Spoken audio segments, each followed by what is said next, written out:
bekerja bareng OVS Multimedia. Terima kasih matur suwun.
Saumpama kapan koyo aku bisa genggam lintang renggo ing bulan. Aku samar kuatir mengko cepat segar mekar ing ora-ora kang cekat ngelakon tanpa pomon tunggu tumis sing tirta kanggo nelesi longko-longko ketiga.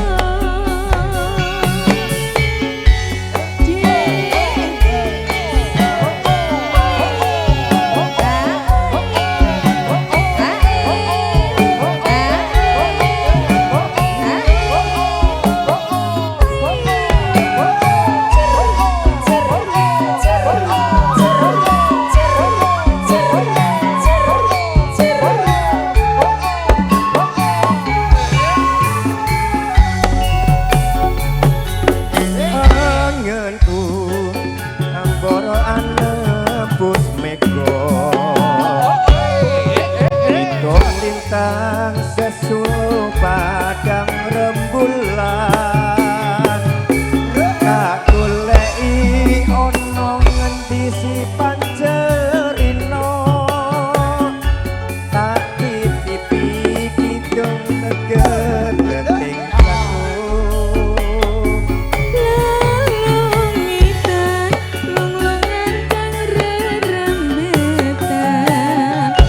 anu soro ngrangket jiwaku tak kirimi layang kitir kesempir kangen sumilir ora krasa sliramu tansah kapikir.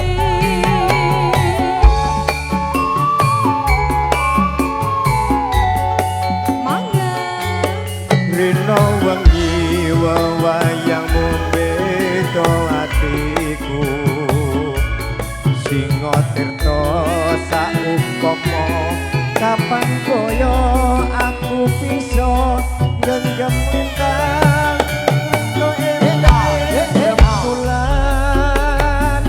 aku samar kuatir lan mengko cepat sekar mekar ing ora-ora kang cekat ngelakon tanpa pomon tunggu tumiti sing